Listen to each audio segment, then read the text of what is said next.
it's Caroline, career and leadership coach. And today I have a special guest all the way from Canada with me, Alana Ruoso. So welcome, Alana, to the show. Thank you so much. Thrilled to be here. Now, Alana is a career and success coach, and she is going to talk about toxic bosses. And so before we dive into the subject, I was hoping that Alana could maybe tell us a little bit about yourself. So give an introduction, please. Sure. Thank you. No, I'm a career coach and success coach, and I work with those who deep down know they can do better, but keep falling short of where they want to go. And I tend to work with a lot of creatives. My background is actually in the design industry. So I worked as a graphic designer, art director, branding expert, and marketing. And so that's a little bit of what I bring to the table. And I have a passion for helping people step into what they're meant to do. And really that fear of unfulfilled potential, which haunts so many of us. I work with a lot of clients to kind of make their way through that and get to the other side. Yes. And so how did you come to that, to make that transition? Because I know like a lot of people that are in that creative world, they just love it so much. And it's just like, okay, so what made you just transition to more the coaching realm? Yeah, that is a great question because it wasn't really expected, but I had been so much involved in personal development work. I just really got into it when I was really young, and I've been doing design for a long time. And there did come a point where I really felt like I've done it all. Like I've kind of reached that point and I need a new challenge. And I personally had to go through so much to work through my own stuff. And I started delving in. I started working with coaches, of course, reading all the books, doing all of those things. And then I started coaching in 2016 and then have kind of slowly built it up and really, especially in 2020 during the pandemic, really dove into it because so much was coming up for not only me, but other people. And I really, really wanted to just help these people transition and getting that awareness of how many people were struggling in their career. It's just like, it's heartbreaking. And we'll talk more about that, but I went through my own kind of crazy stories. So, and I've had a few crazy stories. So I like, and I've really decided to break them down and not just like accept them as something that happened to me. I had to look at how I was participating in the situation. And I was just so curious. And then again, seeing how coaching has transformed my life. And then it does transform other people. So I'm very passionate about it as an industry. I love what you say because it's all about awareness and like knowing like, okay, actually, instead of carrying that baggage and going to the next job and just like accumulating all this shit that you get from other people, it's like, okay, let's actually clear that because it's not serving me. And it takes a lot of guts to go through that because it is like going through gunk, and often like you have to really live, I almost call it trauma because whatever degree of trauma, like, but you have to relive it almost to pass through it and to dissolve it. So I love that. Absolutely agree. Yeah. So you mentioned that you have your crazy story. So today we're going to talk about toxic bosses. So what is like how did you came to that topic? What is like your relationship with toxic bosses? Yeah, I mean, I think there's probably everyone in the world has had a toxic boss at some point, but I've definitely had my fair share of them, but they've changed as I've kind of gone through my career. But there were certain things that were coming up, and it really came to light in 2020 when I really kind of got in a situation. The toxic boss is not necessarily obvious. And so you can think of like the micromanager, you can think of the bully, you can think of the narcissist, you can link, the incompetent boss. Those ones are like sort of obvious. But what I started to realize is that there's some that are just kind of like very subtle. And really what they are, they're chronic people pleasers. And so it was this revelation that someone who is an intense people pleaser can be a really toxic boss. And that is exactly what I experienced. And it was really devastating. Tell us a story, if you don't mind. Yeah, no, absolutely. I'm happy to share this story. I've been writing quite a lot about it actually as a way of processing it. And, I was working for a really big cosmetic company, great role. So I've kind of done entrepreneurial, run my own business and done corporate. I've kind of bounced between the two Yeah. for different times in my life and seeing, what works and what I felt like at the time, and had kind of a great job and was really enjoying it. And then, we did get, there were some red flags, a few things that were coming up, but I was able to manage it. It was like, when it's manageable, the toxicity is like just enough so you can get through it. Yeah. And so a new boss came in who, was a lot of the other things I talked about. There was the incompetency, the micromanaging, but there was also, it's just the people pleasing, where that person has decided that more is never enough. So I think a lot of people, when you'll hear this and you'll start to realize when more is not enough, and doesn't matter what you do, it's never going to get you where you want to go. It's never going to make them happy. It's never good enough. Yeah. It just sets up this really toxic environment. And not only was my immediate boss a people pleaser, but then her boss was a people pleaser. So it was literally like a tower of people pleasers. And then it just didn't matter. And, I'm someone who's super, super highly competent and kind of an typical overachiever, and had a pretty great career. And it was really challenging. And then my value and my value was going down, and my stress was going like through the roof. Yeah. What happened was, because the first thing that jumps to mind is, because I have a lot of clients that are people pleasers themselves. So if you have that chain reaction, like, what happens? So it's just like you're literally on the cycle. And so the irony, of course, the whole, almost the interesting part of the story, and this is why I love the coaching process, is I discovered that I was a recovering people pleaser. So it was so fascinating that I'm in this situation where I'm now literally suffocating in people pleaser land. Like, it's a circus of people pleasers. Yeah. And it was really triggering to me. And of course, it's going to be triggering to me because I was always feeling like I had to do more, and just more, and work harder and harder and harder. And then I realized years ago that was actually, not productive. That was impeding it was really dramatically affecting my physical and emotional health. So I had to stop that. And then, of course, it comes down to a lot of boundaries. And so being in that situation, I was like, this is put in front of me so that I can see exactly what I don't want. That's part of the lesson, is when you have this toxic situation and it's put in front of you, it is a gift in many ways, because it is showing you what you don't want and the person you do not want to be. And I was no longer available to be in that circus. Yes.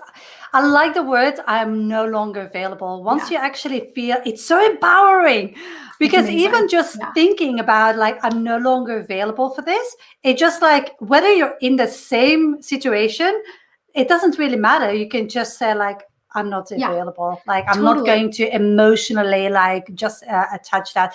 And I know this goes about, we're going to talk about toxic bosses, but how did you first identify that you were a people pleaser? Yeah, great question. I was really addicted to kind of working too much and kind of being in struggle mode. So I talk a lot about, with my clients, ditching struggle, this idea that you have to make things really hard. And I started learning at a really young age, working really hard was getting me the kind of attention and accolades that I was craving as a kid. But I kind of took it too far, and I just kept going and going and going. And I thought, the harder I worked, the more and the happier I made everyone else, the more safe and secure I would feel. And so this was really figured out doing the personal development books, the reading and the coaching, and I would say therapy in there as well. It's just I think anyone who's chronically exhausted probably has some people pleaser energy happening there. Yeah, it's for me, there are three really daggers, and that's the perfectionism, that's people pleasing, and that's working too hard. So you become the workhorse of the company. And that combination is everybody has that in certain degrees, but if you're unaware of that, you're just burning out. And then people say oh, why am I having this feeling? What's happening to me? And most people, and I have so many friends that do that, and I love them to bits, but most people revert to medication. They say okay, I have to pop a pill and then it goes away.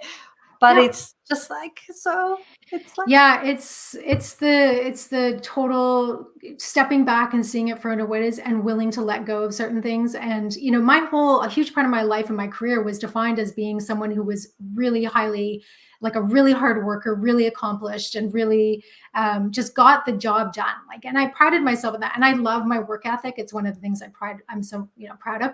But there is a point where you have to be willing to let a bit of that identity go, or yeah. it just let it be different. And that's what I really had to learn, because you can only do that for so long before you really just go downhill. Yeah. Is it also about setting then boundaries for yourself, not so much boundaries for the outside world, but internally, like looking like, okay, this is when I will decide enough is enough. Like I've done enough for that project. Because one thing you said in the beginning is like you always want more, and like it's never enough. If you're a Mm-hmm. people pleaser and you're a recovering people pleaser, then you will actually push the bar Yeah. higher and higher for yourself. So Oh yeah. yeah. So it's kind of my motto has become, it's good enough. And so, letting myself just do things not to perfectionism level, and being, and everything. It can be a social media post that I do, and I'm like, it's good enough. It can be anything I'm doing, and it's really doing the best I can, but recognizing that. What you said about boundaries, so important. There was like one of the things I had to work on, personal boundaries. So there's like, that was part of it. But also when you're recognizing or trying to figure out if you're in a toxic work culture and it's a people pleasing culture, like you have to check for boundaries, really start looking at where they draw boundaries. And if you start seeing that the leaders don't have any boundaries, you're pooched. Yeah. You really are. Yeah. You really are. That's not going to change unless they want to change. And so you're now having to conform to a culture that's really toxic. Yeah. And that's not aligned with you and where you want to go, and that doesn't serve you anymore. Yeah. And that's basically what I say to a lot of clients, and probably you too, Alana, is like whenever you really become aware of that disconnect, like first of all, you have to really be able to step in your greatness and step into yourself, and then actually like see if it still bashes or clashes with your boss or the organization, then have an exit plan. Oh yeah. Like there's nothing bad about having an exit plan. Oh, And no. most people think it's them that fails instead Yes. of like, Yes. yeah. It's I just think that's so important what you just said. They think they're the problem. And so that's like part of the processing of the experiences. This toxic person, their agenda is to dismantle you in many ways. So that's one easy way to spot a toxic person. They're going to try and bring you down. And the people pleaser will certainly do that because they just want to keep going and going. But it's recognizing that, this doesn't have to, I don't want to participate in this anymore. And it's, but it brings you down, and then you start thinking that it's you, and that's part of their agenda potentially. And you don't want to go so far down the road that you lose complete faith in everything your capabilities and your value. And that's really hard. And having the exit plan, even if it's a 6 months out exit plan, super important. Yes. And because that will save you. Like if you have that, like I'm a big believer in mantras to shift my attention. And I say that to clients, like, think about it. Like I'm here with this company, but it's not my future anymore. Like I'm doing the best I can and staying in my integrity, but this is not my future anymore. And it's like, once you come from that place and then shift into a more, an organization that's more aligned. And people don't believe it's out there, but they are out there. You just have to. Oh, they are out there. Yes, they are. You first I love what you said. Have to understand yourself, and once you do, you can actually find them. How would you say that alignment you can find? Yeah, you can find the alignment. And I just love what you said about it being kind of the temporary and taking the mantra. I like to visualize stepping stones. So the job is just the experience is just a stepping stone. That was really helpful to me. The alignment piece is, every time I start a new year, I set a word that's my intention for the year, and alignment was my intention for 2021. And so I love that word, although I think it's actually become about acceptance, which is just a totally different topic, but it's like, it's just that kind of came front forward. But alignment is really important. And, one of the things I think we've gotten used to in the corporate culture is that we think it's okay to not be in alignment. We think it's okay to compromise our values. We think it's okay to be miserable. Like, all of these start to be normal. And if I can look back at my career, I've had all these different jobs, and quite a few of them were really challenging and or toxic, but the ones that were great, where I had a great boss, like, they are out there and they existed. And I always remind myself, I've had that positive experience, so then I can have it again. It'll be a different shape, different form, different place. But the idea that you're stuck where you are and it's always going to be the same, it's completely untrue. Because here's the thing, one person can, make or break a company. And so the one person that came into our company who was this really toxic person, changed everything. And so that makes it, you realize that, it was okay before. So, you can go to a great company and hopefully see what happens. But yeah, it's very fatalistic and catastrophic to think that there's nothing else good out there for you. Yes. Now, I believe we can talk about it for ages about that, and being a people pleaser. So, like, morphing into like really a toxic boss. So, like, what are the key areas or the key things how you can recognize a people pleasing toxic boss? Sure. So the first thing we talked about was the boundaries. So, and that was me really looking at, like, that can show up in very small ways. So are they the type of person that's sending the email at 2:00 in the morning, which I don't understand because Outlook has a send later feature. I don't know why they're doing that. Like, just, are they never taking vacation? Do they resent when you take vacation? The other thing is, how are they standing up to the people that they report to? Are they just, again, saying yes, yes, yes to everything and never saying no? So then that's like a huge indication, because if they're doing that, then they're going to expect that of you. So the boundary thing is huge. And you can try and set boundaries. I certainly went through a phase where I was really trying to set boundaries. The challenge can be, if you're in this people-pleasing culture and you're trying to set boundaries, even if you're doing them in a really, really polite, rational way, you can be labeled difficult. Yeah. Because you're not conforming, you're not jumping through all the hoops that they want. Yeah. So, if you're okay with that, then you can, some people are probably okay with that. For me, again, recovering people pleaser not happening. So the boundary thing is huge. And I know you talk about boundaries and things like that. So that's huge. Another one, which I hadn't really noticed until I had, left, was really looking at the company's language. And so this is like the mottos they say, the verbiage they use, the kind of slang that use the office. And so our company had a motto where it was work hard, play hard. And so, you first hear that and I was like, oh, that's cool. Like, I love working hard. I love playing hard. Although my play hard is literally to read for 6 hours on my Kindle, but that's okay. So that's my thing.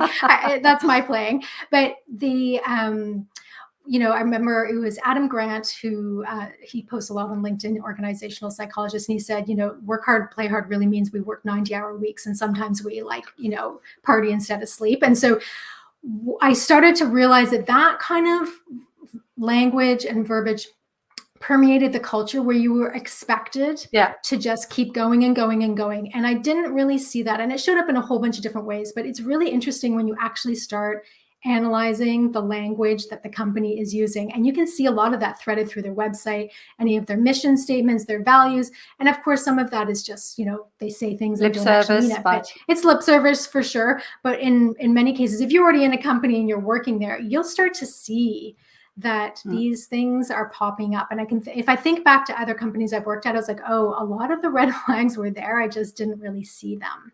Yeah. Yes. And that is one of the things that I say, like, to clients that I work. So I do two things, like I help them transition into a new job and help them with their job search. And so, like, I think it's so important to find organizations that are aligned. And it's like, be mindful in an interview that pick up on that language, like you said, because it's not only about your capability. It's also like that you are smart enough that you actually don't have them pull the wool over your eyes, but that you actually understand, like, okay, what are the values of this manager? It's not the values that the company has on this website, because most of the time they're BS anyway. But what are his or her values in that matter? And you're absolutely so right. The language that's been spoken within the company. Yeah. Now, having said that, when I heard, if I'd probably known work hard, play hard, and potentially a red flag, I was going to go to that company anyway, because I really wanted the experience. So there is like a part of you just has to accept that you need to go through that journey, that ride. Like, I'm so happy I did it. It's recognizing when to go, when it's no longer in alignment with your values, when it becomes toxic, because it's not necessarily toxic from day one. Sometimes it is, but a lot of times it's like there's something slow that creeps in, right? Yes. It's all about giving and taking. Like a relationship is, it's like everything. A relationship with your person, like at work, it's a relationship. It's like whenever you give more than what you get back, that's where then you have to start asking questions. And also when it's really like attacking or affecting your health, like you were saying, like, tell me about that. What did you experience?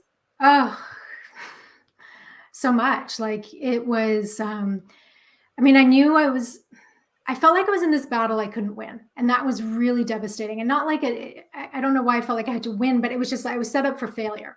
And this person was really trying to find mistakes in everything I did. So they were trying to call me out and stuff, and trying to really, like, so you feel like you're being, and everything you do is dissected.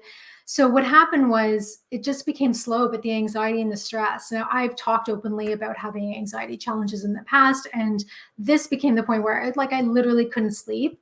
And a huge trigger was the injustice. I get very triggered by injustice of things, when things aren't right, when there's a situation, it's like, we could resolve the situation if this person wasn't here. But it's not necessarily that simple. And obviously in corporate, it's not that simple. So I wasn't sleeping. I was anxious. I ended up having to take time off of work for the first time in my 6 weeks, which I'd never done before in my entire career, and to recalibrate and to figure out how I was going to get through this, and really reflect on my game plan, and to get myself better. And again, I think we've gotten so used to the fact that our jobs stress us out to this point where we can't sleep, we can't eat, we think it's normal. It's like, no, it is not normal. And then so I took time off, and 2 days into coming back from my leave, I was like feeling so good, because I just really got that time that I needed. I just got thrown under the bus 2 days in. So everything came back. Full, like, almost a retaliation. So, which, that's something that I was kind of mentally prepared for, but it was really challenging. So, the physical and emotional stress was just really too much. Yeah. So what were the steps you did to then rectify? Did you just leave, and would you say it like to anybody in a similar situation, like what are the steps that they can do to take action? Is there a possibility to change? Because sometimes by educating and by maybe understanding sometimes that your boss is in that situation and coming from a place of compassion, but still being protective of yourself. Like, what's your advice to do? No, that's so good. I love to use the word compassion. I'm huge into compassion. And, here's the thing. I was someone going through this situation and a coach. So I had a coach during this time. So I was being coached on how to deal with this. And I still felt like there is a point where, no matter how you look around it, no matter how much you look inward and see the role you're playing in, and I totally would take responsibility for some of the things I did, I wasn't showing up as my best self. But then I had to realize there was no way for me to possibly show up as my best self, because it was all of my values were being violated. Yeah. So it's impossible, right? So the steps that I took was kept going with my meditation and all my mental health practices. And for me, exercise is one of I just do just 30 minutes a day. I don't go crazy, nothing, but that supporting my physical body in as many ways as possible is one of the things that's just key for me. And that's different for everybody. My husband's a big walker, so that's his thing. And then it was the exit strategy, the plan. And I looked at it from all different angles. I looked at it from legal angles. I looked at it from like just every possible angle you could do. I did my research, I will say that. Yeah. And then it was the decision to actually resign. Yeah. So What's that the was time really, frame? What was the time frame between yeah. that, Alana? So I came back in January of 2021. And by May I had resigned. So it was Yeah. 5 months, and it was really hard. And never mind coming from that, just like that takes a long time to recover from that part. And so what you said earlier is true. It is a trauma. It's really, really challenging. It was going off the rails really, really quickly. And again, could not show up as my best self. And that was really like, that's when you can do, if you can't change the situation, you can see what you can change in your situation, yourself, and try and come to the table as the best version, and like, a positive attitude. I'm a big believer in, having a positive attitude, even when things are challenging. But then I think everyone knows in their gut, it's like, you got to go at some point. Yeah. Sometimes if you can't change it. So my motto, actually, it came from my dad. Like when I was little, he kind of like said to me, Caroline, there are three choices in life. And I tell that now to my clients. And the three choices in life is to accept, to walk away, or to fight. Those are the three choices. And you have to pick one. It's not complaining, keep on complaining and being miserable and have self-pity and letting it affect your health and your mental state. It's like three choices. Pick one. It's good. So good. And stay with it. I love that. And that simplifies it too. And I will say, I had a couple of days of pity parties for sure. But then I realized that's like, I know better than to do that. And that's not helping. And what you're saying about, there was a part of me that was the fight. I wanted to fight. And what's interesting when you say those two things, I was actually in limbo with all three. There was a part of me that wanted to fight.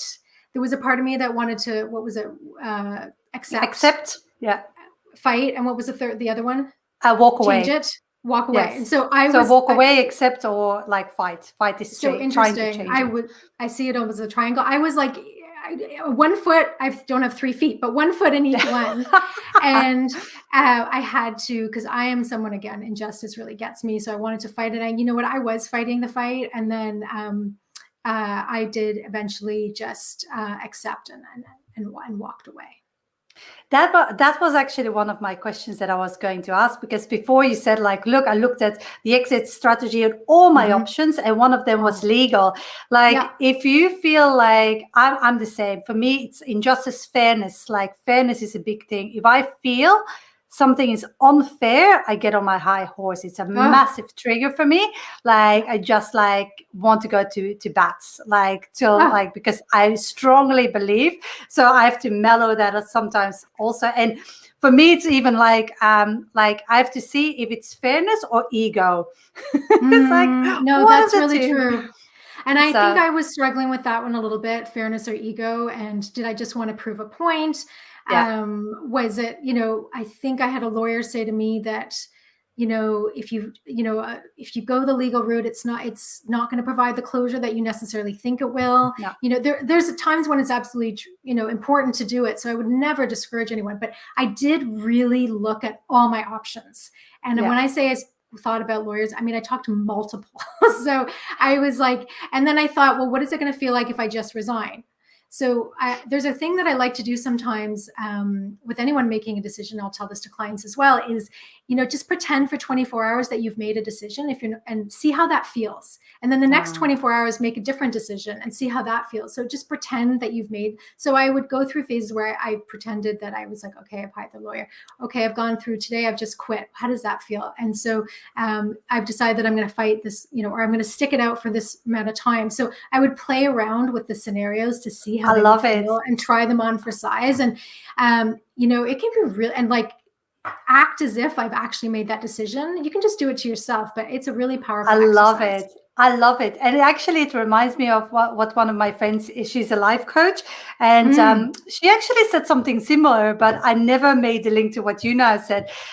She said, like, look, you try on clothes, and it's like you try on a new outfit. And you see how it feels. I was how it feels. Yeah, but it's like same.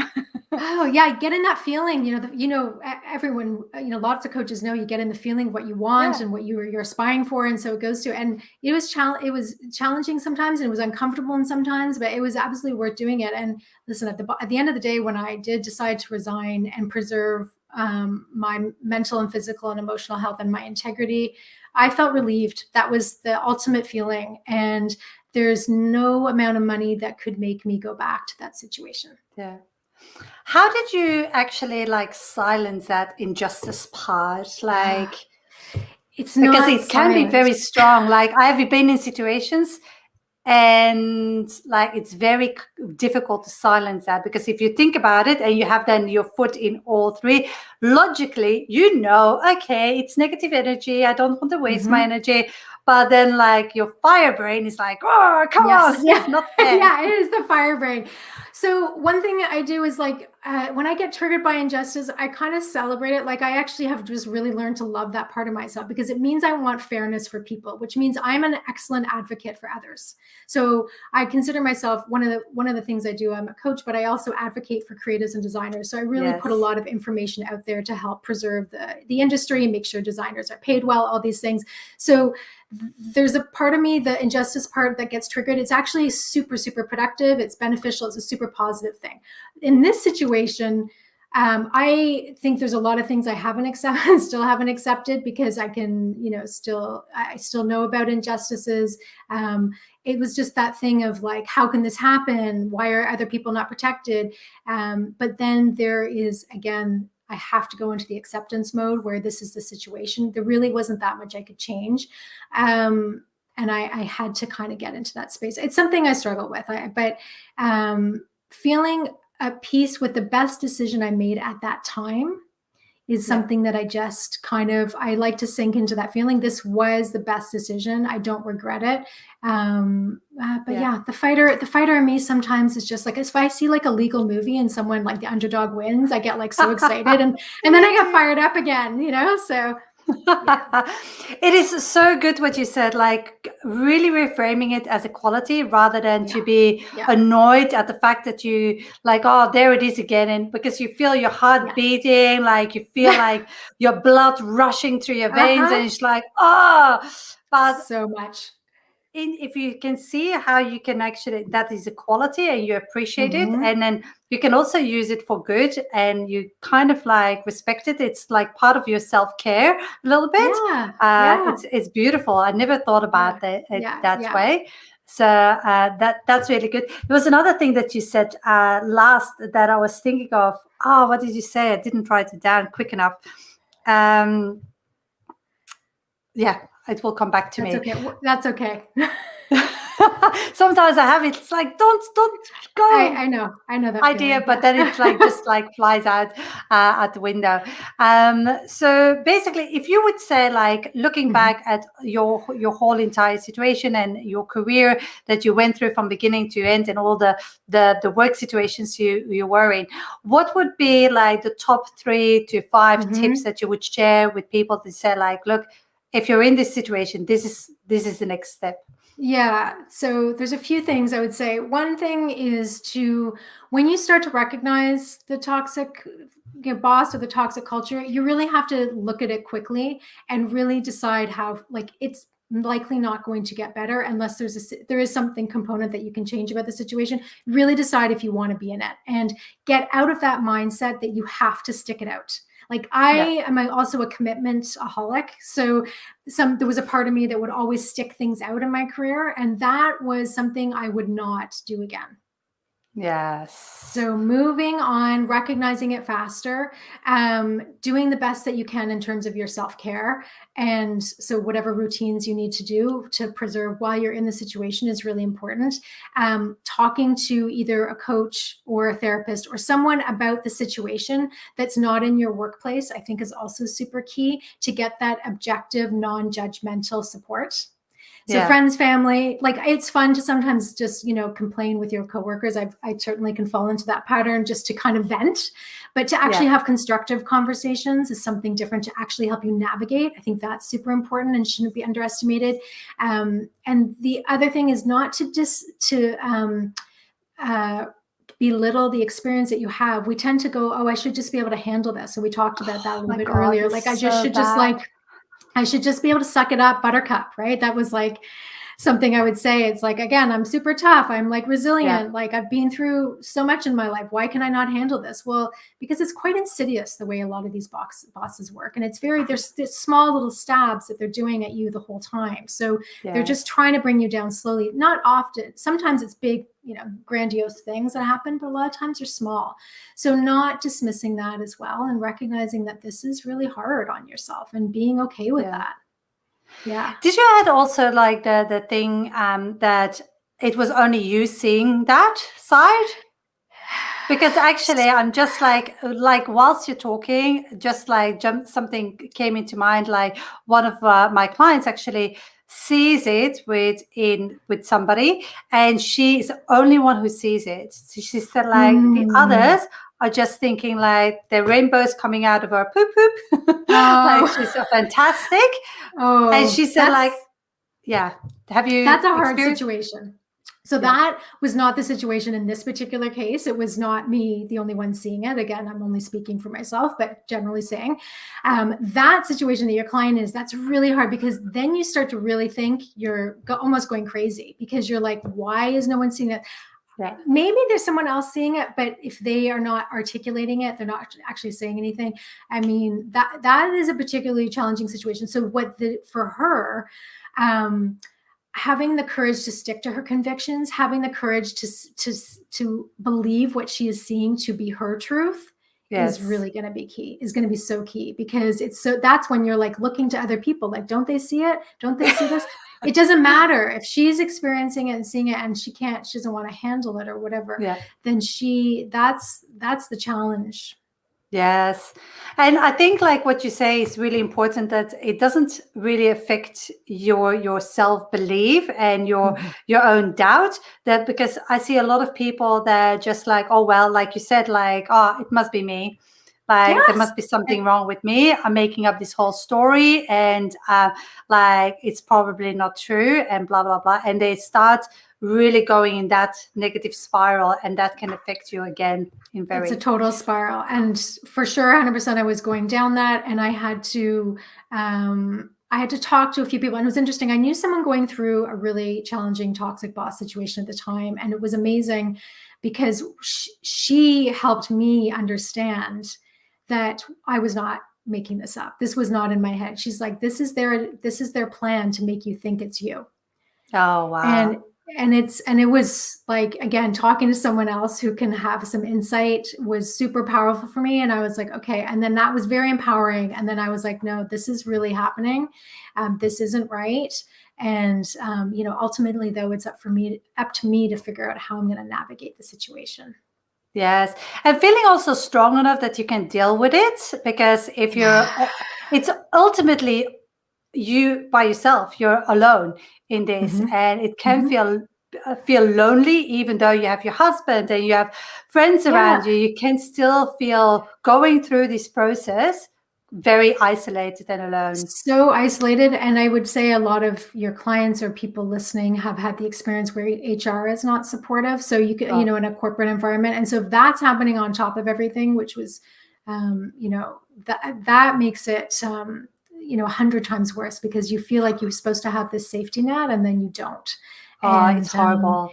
It's really, I used to work as a senior HR business partner, and the amount of time, like unfairness, this is my trigger, the amount of time that I had to go to bat because like they disagreed with me, because like an employee didn't get along with their boss, or like with a colleague, or like we were working in a big company. So it's like you get situations where that happens. And the amount of time that I sat in a meeting where my seniors said to me, like, you work for the company. You defend whatever is in best interest of the company, not of the employee. And I was like, but, no, zip, Caroline, zip. I'm so glad you're sharing that story. Well, two things. I'm so glad you were there to go for bat for people, because that's what we need. And so that's just, I love hearing that, because that's the justice part of me that gets so excited. And then I feel like we need to have a legal company together or something. But it's like, but the other thing is recognizing that the company is going to put themselves first. So they, I got labeled difficult, not only by, people in my team, but I think HR was kind of like, she's just making things up, or not making things up, but she's blowing things out of proportion.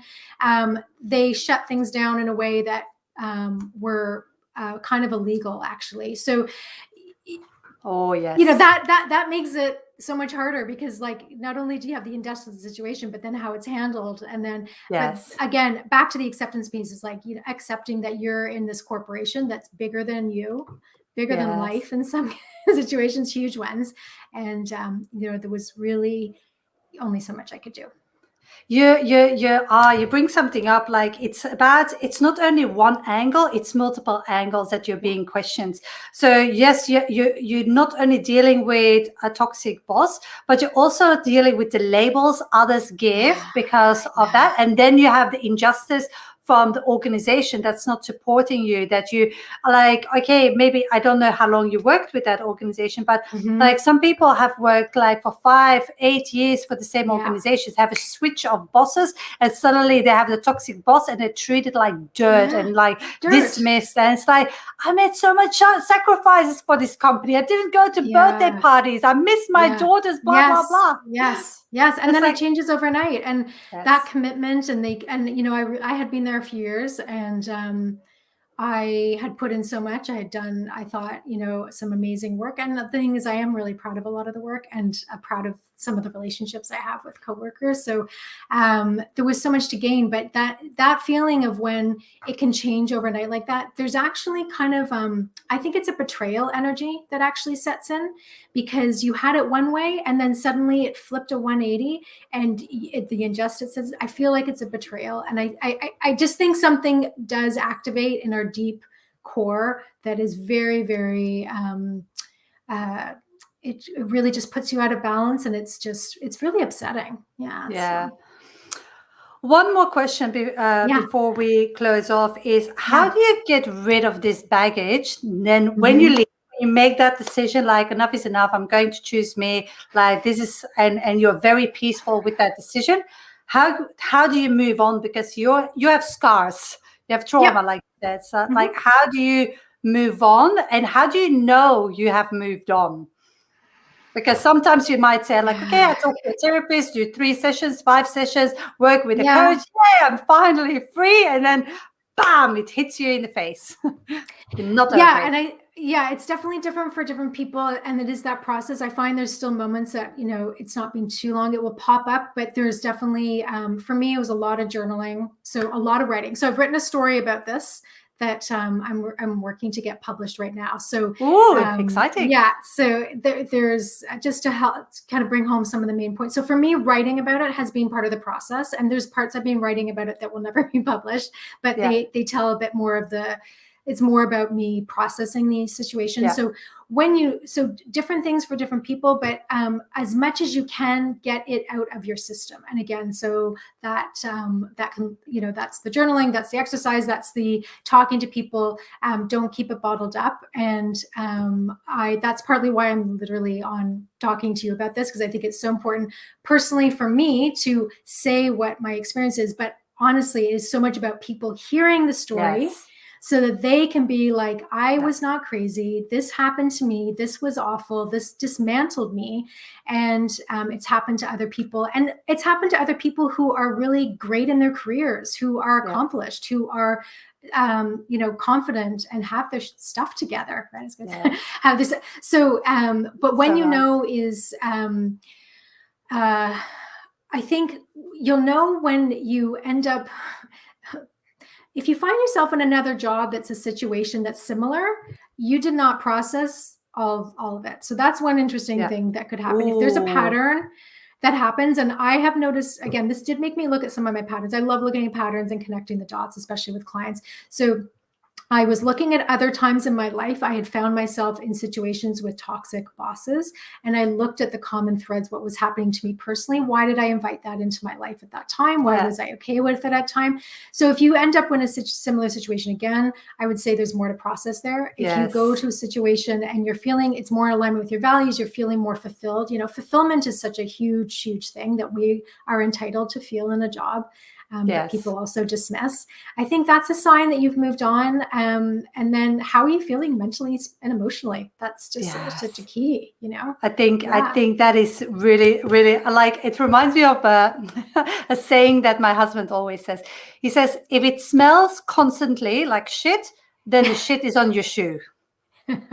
Yeah. And it's like Yeah. true. Like if Yeah. I have like a client before we start working together who constantly went from, oh, and he has worked all over the world and constantly had negative bosses, toxic bosses or toxic colleagues or really, and it was like, man, Yeah. really, you have to look at yourself on how you actually behave, because it's often also, I don't say it's always the case, because you have really narcissists, bullies and stuff like that, Yeah. Yeah.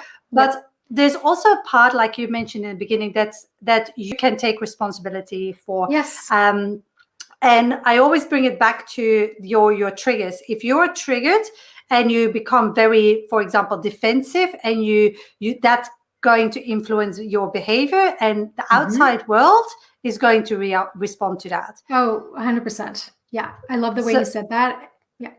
yeah, so it's really like thinking back and really unraveling that before you actually like move on. And there was another thing that actually that you said, and like I want to share with everybody to make sure that they do that, and that's the forgiveness process.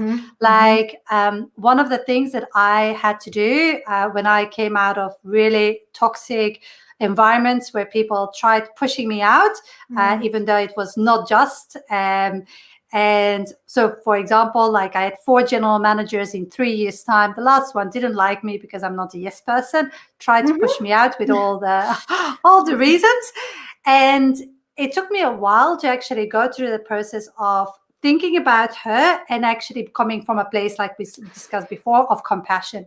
Yeah. And in my mind, I had to go and forgive her, forgive her, forgive her. Like not literally saying go through a process. Like I listened to so many guided meditations Yes. Yes. about Yes. forgiveness, and it took me a while, but now I can think about her and actually be very okay. And the lessons that I learned from that process, and that got me here to where I am, because if she didn't do what she did, then I wouldn't be who I am and where I am.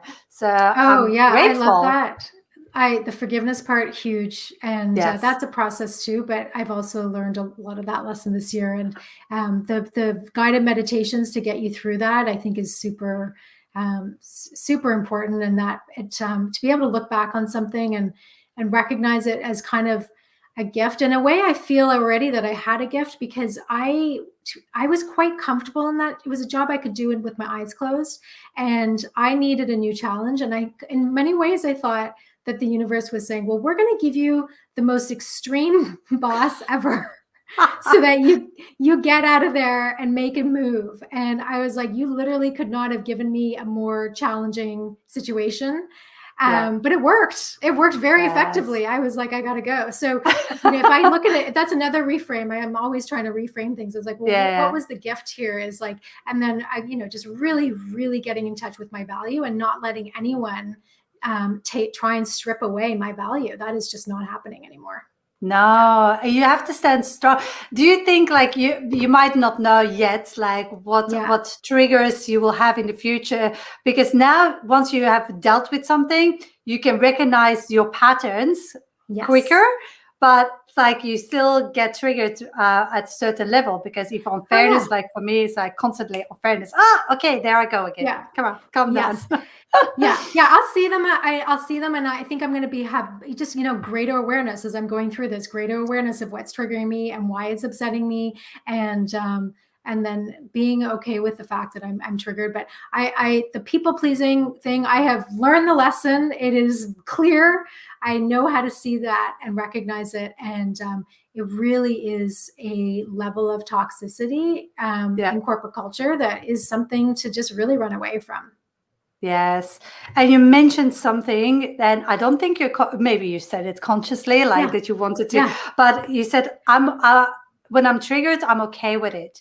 And it's like what a lot of people do is they kick themselves, like, and they're angry at themselves and they blame themselves. And like to go to a place that you said, like, I'm okay with that. It's so beautiful. okay with it. It's most of our triggers are childhood wounds. Like, let's just that I feel like that is my experience. And so if you recognize that it's the child in you kicking and screaming and having a tantrum, well, that's okay. Like that, I can get my head around that, and I accept that because that was coming from someone who didn't know any different. But the other thing is the judgment. I think Gabby Bernstein says this: notice your judgments without judgment.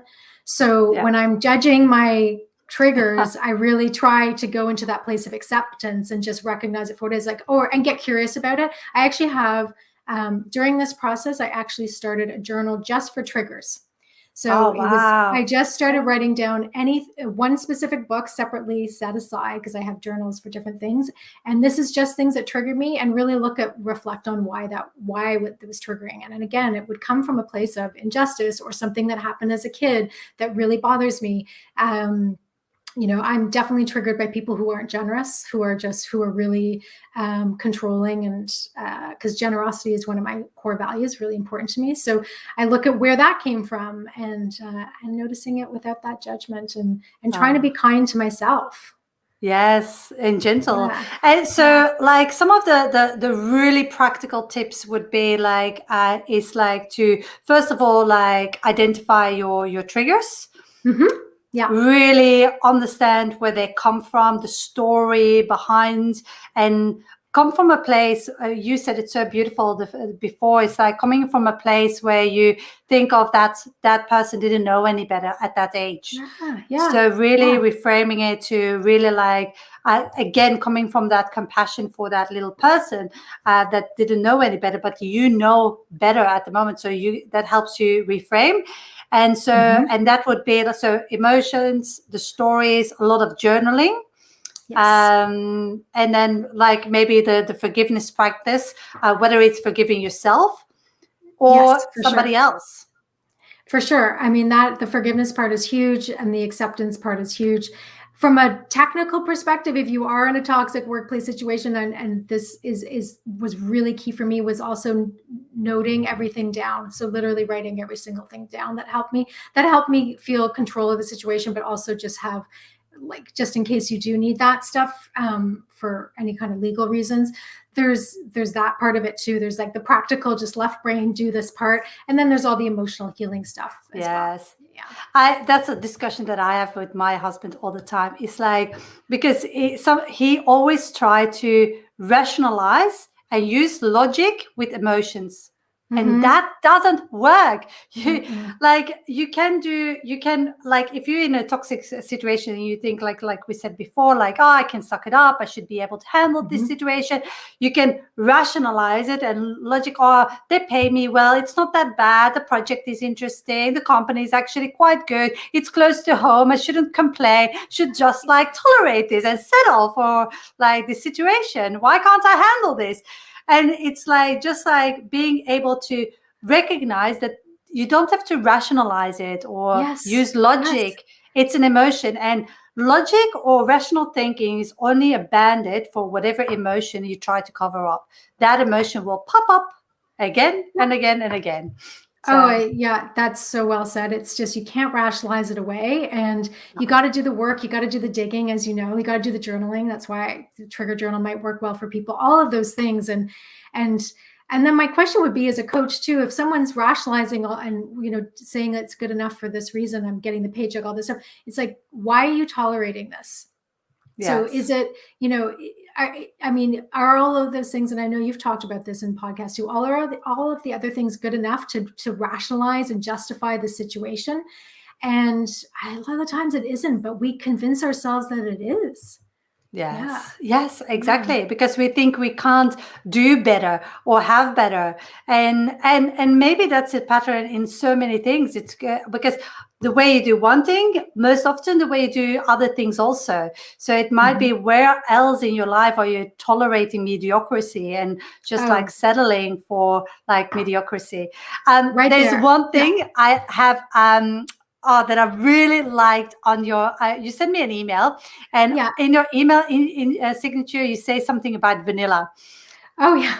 Yes. And that's constantly use vanilla. It's like, you don't want to be vanilla. I saw it. I was like, oh. It's totally true. Actually, that just ties into what you just said that I love so much. Is like kind of settling. I think one of the things I say is I help professionals go from vanilla success to spectacular triumph. So it's that vanilla world, which I found myself personally living very comfortably in vanilla.